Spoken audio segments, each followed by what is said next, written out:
welcome back to LeHigh Arena, where tonight it's another divisional matchup for the Wellington Dukes and the second place Whitby Fury. Now these two teams have played 4 games so far, and every time Whitby's been here in Wellington, they've won. But Wellington has the upper hand so far heading into this weekend. They last played Sunday here in Wellington against the Lindsay Muskies, winning 8-4. Meanwhile, the Whitby Fury are coming off quite a game last night in Kingston, winning 5-4. But this week also marked the OJHL deadline, so there's lots of new names for fans to get used to on both rosters. We'll have more on that later in the show. I'm Lindsay Hare, and I'll have player interviews. But with more keys to the game and trades, let's head upstairs to David Foote and Alex Mahard. Thanks, Lindsay. And a busy stretch kicking off here for the Dukes. 3 games in 3 nights. The Whitby Fury will have tomorrow off, but they will play 3 and 4 on Sunday. Lindsay mentioned trade, so maybe let's touch on that, Alex, before we get into the importance of this game for both these clubs. Wellington sending off a local boy, Madoka Suzuki, out Ottawa way, or closer to Ottawa anyway, and bringing in a veteran forward to try to help out up front. Luke Pearson will start for the 27th time for the Whitby Fury. 17 wins, 8 losses, a 191 goals against, a 942 save percentage against the Dukes. He has 1 shutout as well and is 2-1. Logan Bateman makes his 3rd straight start for Wellington. He has been perfect so far, although, as it's been pointed out, he has not faced the strongest of opponents in Pickering and Lindsay in his Dukes debuts, and we'll see how he does against the Whitby Fury here tonight. There is Rob Pearson and his coaching staff as the Fury again just a point back of top spot in the competitive OJHL East Division. John Druce trying to guide his team back up the ladder. Into the corner, throws it on, tough angle, jammed that back in front, and another shot, Pearson out to make the save, but they score!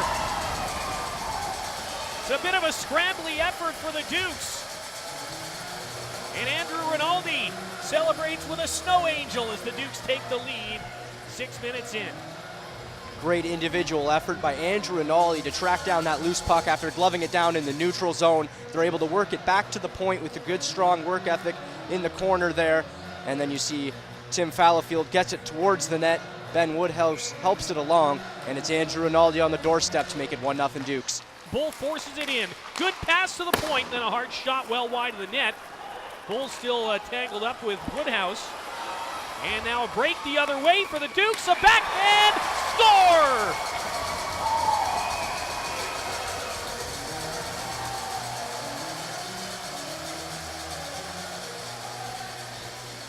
Frank Vitucci gets behind the D.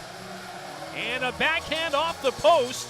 Wellington survived a bit of a push, Alex, but they're able to get it ahead, and Vitucci makes it count. That's an absolutely beautiful play by Andrew Rinaldi from the defensive zone to chip that puck out and into space, getting him moving side to side a little bit more.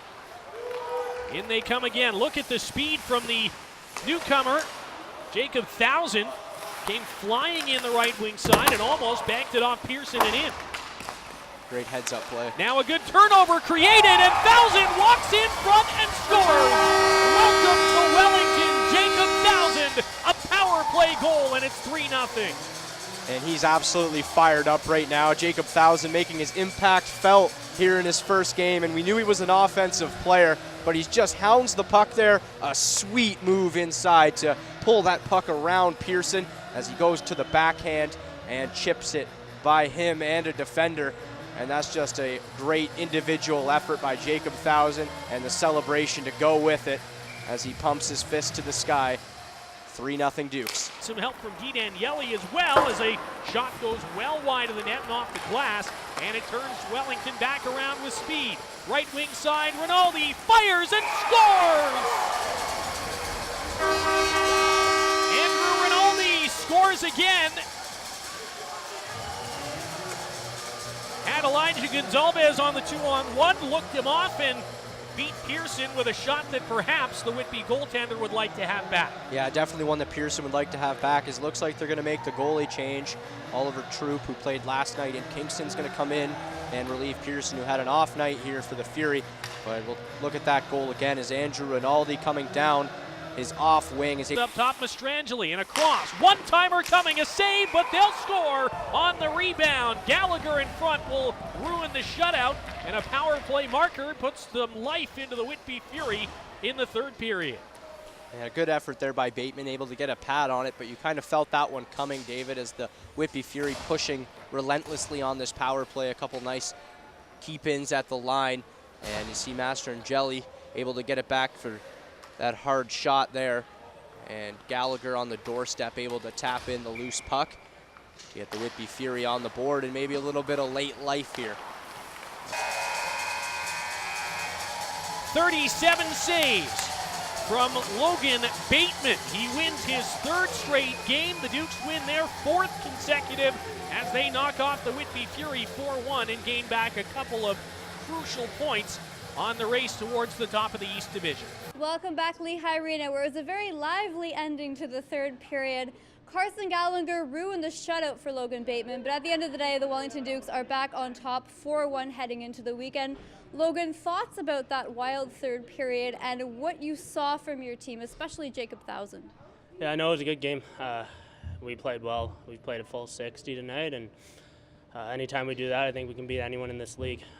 Thousand, you know, he's a good guy, good player. I played against him in the CCHL for a couple seasons, so I knew what we were getting, and when the deal was done, I was quite happy about it. Thanks, Lindsay. Bold statement, I think, by Logan Bateman, but I don't think he's far off in saying that if this team plays completely throughout 60 minutes, that they can beat any team in this league. Yeah, and they've shown it time and time again. When they really come out and skate right off the puck drop, they're really a tough team to beat in this league. When they get contributions up and down the lineup, they really give the opponent a tough time.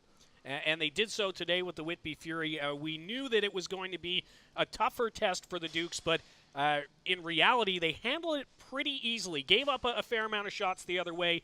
That's where having a good goaltender really keys into things, but they jumped out to the 4-0 lead, and despite giving up so many shots, didn't really look in trouble much.